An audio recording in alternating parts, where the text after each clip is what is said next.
So I just want you to picture that you are like you've had a traffic accident, okay?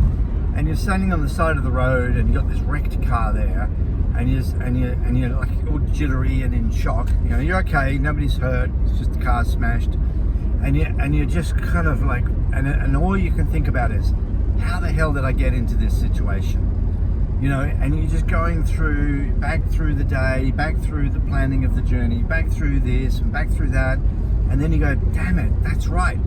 You know, I had reason to believe that the wheel nuts were loose, and I was going to check that, and I decided not to check that for whatever reason, and you actually go back to that very moment that made the accident actually a fait accompli, okay? The moment that you decided to drive on knowing that the wheel lugs were loose, right, was effectively the moment that you signed the death warrant off the car, all right? Okay, so this is a hypothetical example. So I'm doing the same thing right now, thinking about the fact that we've brought the biosphere on the pathway to a mass extinction event and a collapse, climate collapse. You know, that we've got to this point, this dramatic polycrisis, metacrisis, anthropocene crisis, whatever you want to call it. Okay, and then I'm sort of thinking back in time. What were these stepping stones that led us to this point of collapse? Okay, and then I'm thinking, well, one of the stepping stones was, well, around about the 1700s in Great Britain, the engineers figured out a way to use coal to actually drive an engine. Okay, the first engines driven by coal were actually water pumps, ironically, to get the water out of coal mines. And then somebody said, hey, we could put this engine on wheels, then we could transport people around the place, and off it went. Next thing you know, you got the Industrial Revolution based on coal. Okay, and that's when we really started putting carbon in the atmosphere, which is at the heart of the climate crisis. And then, say, around about 100 years later, 1896, you've got this Swedish chemist.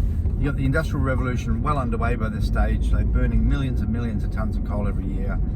And this Swedish chemist goes, I wonder how much the temperature of the planet goes up if we keep burning coal. If we double the amount of carbon in the atmosphere, how much does the temperature of the planet goes up? His name was Svante Arrhenius.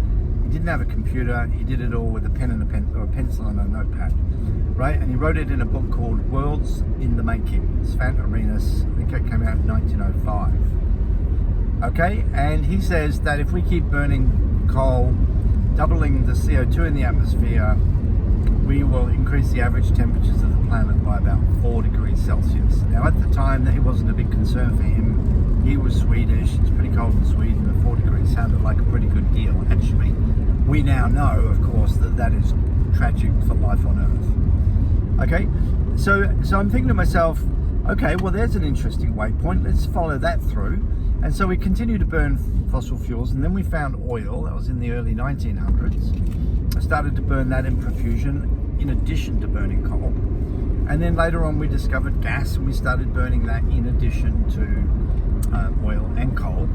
And then around about 1985, the World Meteorological Organization announces that climate change is a threat to humanity. And then in 1992, we've got the formation of the United Nations Framework Convention on Climate Change. And you can start to see that, right? And here we are now in 2025. We're heading into COP 30. Okay, so we've been having these annual gatherings to talk about climate for 30 years, and every year that we've been having these talks, the amount of carbon we put in the atmosphere increases, as well, of course, as the stock of carbon in the atmosphere. And you start to realize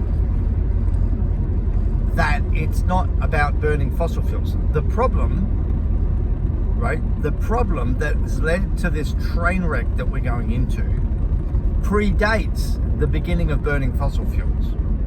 Okay, it actually predates the burning of fossil fuels by some 3,200 years or so, because the real problem that we're facing is not the technology aspect, the fact that we choose to use this technology to generate energy. The problem is the fact that the consequence of burning all that fossil fuels and destroying the biosphere does not conflict with the philosophies that Western people hold in their heads, particularly the spiritual philosophies around Christianity, mainstream religions, and New Age spirituality.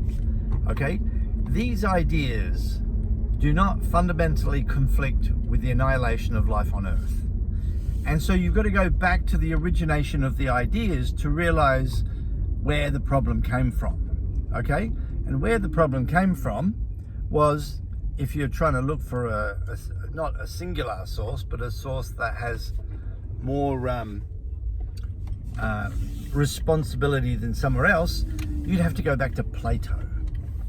All right, the reason that we have a climate and ecological crisis right now is because of Plato and the ideas that Plato had that were so influential in Western thought, that got taken up into the Abrahamic religions, but and then ultimately spread through all of the different institutions, were things like the idea of forms, the idea that there is a spiritual world which is separate from the physical world, and a few other ideas. That is the heart of the crisis. That is, if you could go back in time, you could maybe try and dissuade somebody from burning coal, but you would actually be better off to go back and have a quiet word with Plato and ask that he reconsiders some of his philosophies. That's Vita Sapien philosophy. That's what I'm talking about.